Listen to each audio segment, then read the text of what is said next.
Hello student, आज की इस वीडियो में बात करेंगे क्लास 10th का हिंदी जो श्रम विभाजन और जाति प्रथा चैप्टर नंबर फर्स्ट से रिलेटेड है। आज की इस वीडियो में हम लोग देखेंगे क्लास 10th के हिंदी का संपूर्ण प्रश्न उत्तर। और इस वीडियो में हम लोग आज का सीरीज फर्स्ट स्टार्ट कर रहे हैं श्रम विभाजन जाति प्रथा। और आपको बता दें कि इनका जो लेखक हैं वह भीमराव अंबेडकर हैं। इनके बारे में हमने फुल डिस्क्रिप्शन मतलब बात किया है एक्सप्लेनेशन के साथ। आपको चैनल के आई बटन पे मिल जाएगा। जैसे आप वीडियो देखेंगे तो आई बटन पे आपको वहां से मिल जाएगा, आप वहां से उस वीडियो को भी देख सकते हैं। और साथ में इसका ऑब्जेक्टिव क्वेश्चन भी कराया गया है, तो आप लोग चैनल के प्लेलिस्ट को चेक करना ना भूलें और वहां से प्रत्येक वीडियो को जरूर देखिए जो आपके लिए इंपॉर्टेंट है।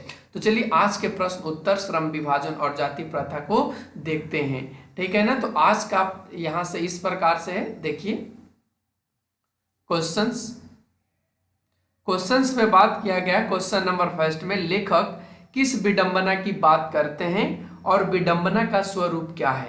लेखक कहने का मतलब यहाँ पे भीमराव अंबेडकर जी से रिलेटेड है, तो बताना है कि लेखक किस विडंबना की बात करते हैं और विडंबना का स्वरूप क्या है। हमने उत्तर में लिखा है कि लेखक उस विडंबना की बात करते हैं जो आधुनिक युग में भी जातिवाद के पोषकों की कमी नहीं है। विडंबना का स्वरूप यह है कि आधुनिक सभ्य समाज कार्यकुशलता के लिए श्रम विभाजन को आवश्यक मानता है। चूंकि जाति प्रथा भी श्रम विभाजन का ही दूसरा रूप है, इसलिए इसमें कोई बुराई नहीं है। यानी कहने का मतलब यह है कि लेखक उस विडंबना की बात करते हैं जो जातिवाद से रिलेटेड है और जातिवाद के पोषक के रूप में काम कर रहा है। और इस आधुनिक समाज में भी यानी आधुनिक भारत में भी कार्यकुशलता के लिए श्रम विभाजन आवश्यक माना गया है। तो इसी चीज को हमने यहाँ पे बताने की बात की है। और लेखक ने विडंबना का बात, विडंबना कहने का मतलब होता है दुख की बात, ठीक है ना।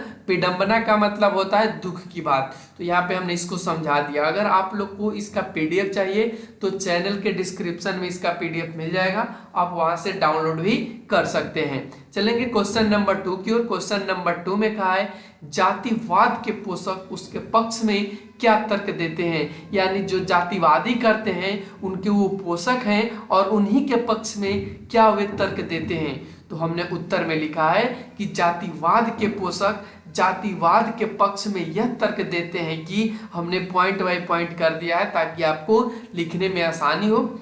हमने लिखा है कि आधुनिक सभ्य समाज कार्यकुशलता के लिए श्रम विभाजन को आवश्यक मानता है। यानी आज का जो समाज है वह कार्य को करने के लिए, काम को करने के लिए श्रम विभाजन को आवश्यक मानता है, क्योंकि श्रम विभाजन जाति प्रथा का ही दूसरा रूप है, इसलिए श्रम विभाजन में कोई बुराई नहीं है। ये कौन मानते हैं? तो जातिवाद के पोषक। और जातिवाद के पोषक जातिवादी के ही पक्ष में तर्क भी देते हैं।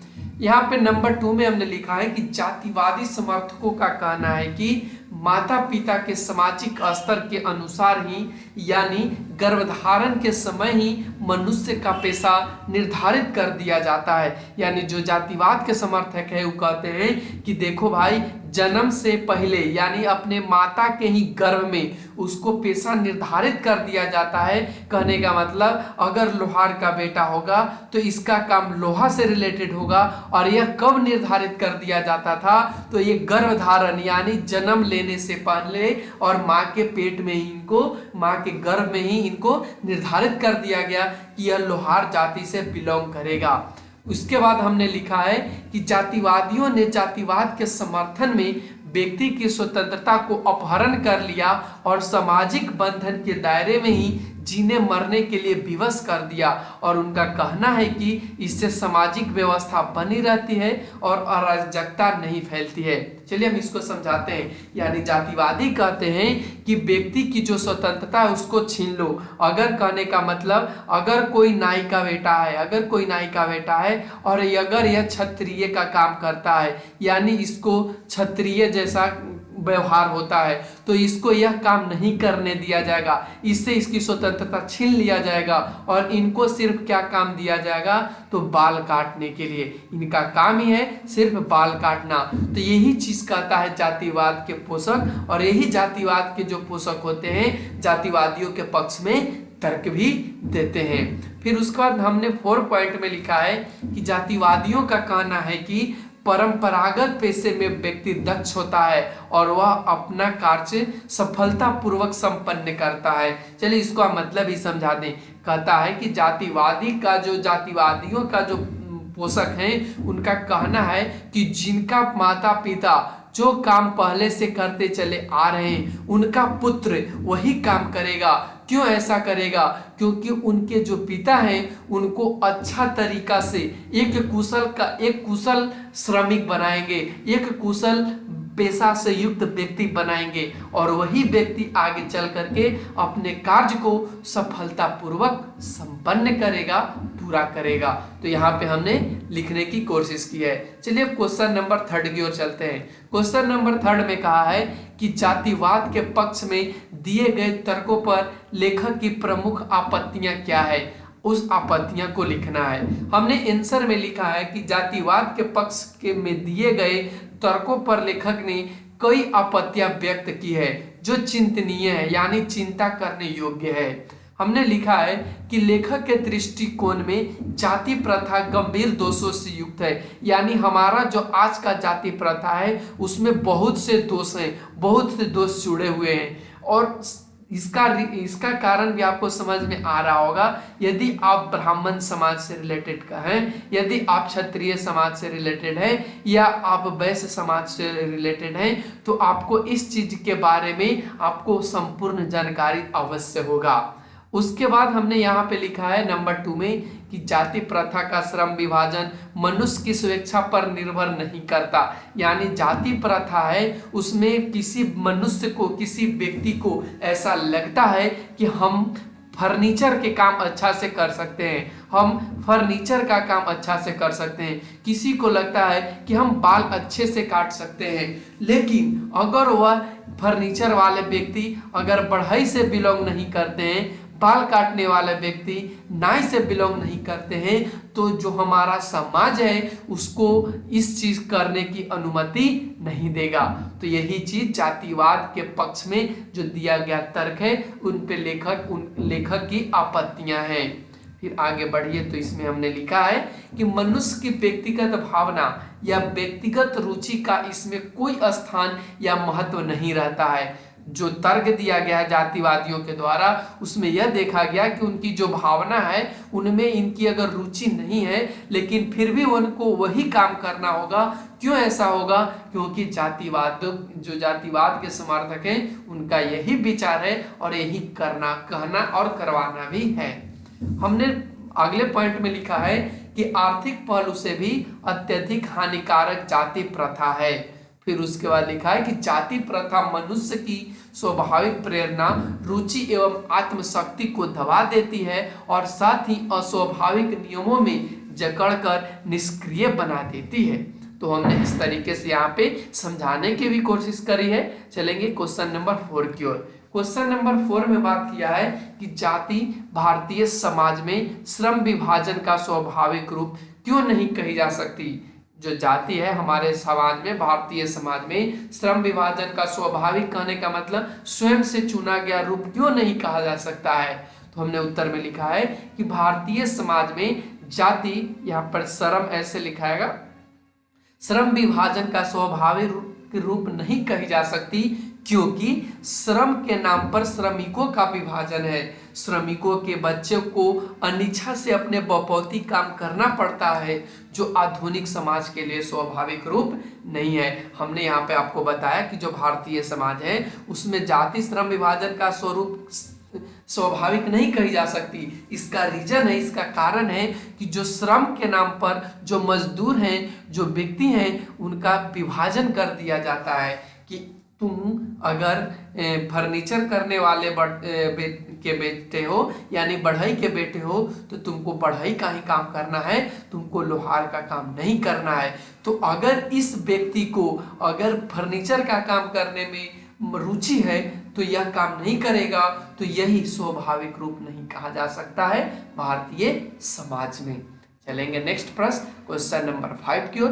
क्वेश्चन नंबर 5 में कहा है कि जाति प्रथा भारत में बेरोजगारी का एक प्रमुख और प्रत्यक्ष कारण कैसे बनी हुई है।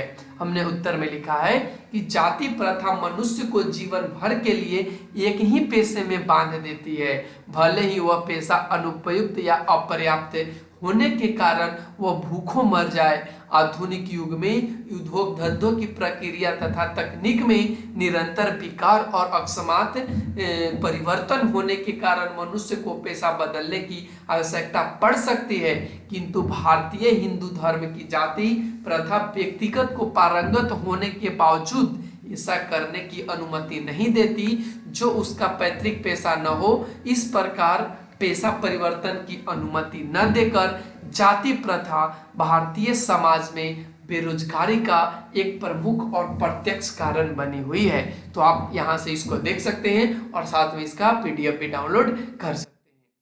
चलेंगे नेक्स्ट क्वेश्चन नंबर 6 पे। क्वेश्चन नंबर 6 में कहा है कि लेखक आज के उद्योग में गरीबी और उत्पीड़न से भी बड़ी समस्या किसे मानते हैं और क्यों? तो जाहिर सी बात है कि यह जाति प्रथा से रिलेटेड है, तो इसमें भी वही बात किया गया है। हमने लिखा है कि लेखक ने आज के उद्योगों में गरीबी और उत्पीड़न से भी बड़ी समस्या जाति प्रथा को मानते हैं।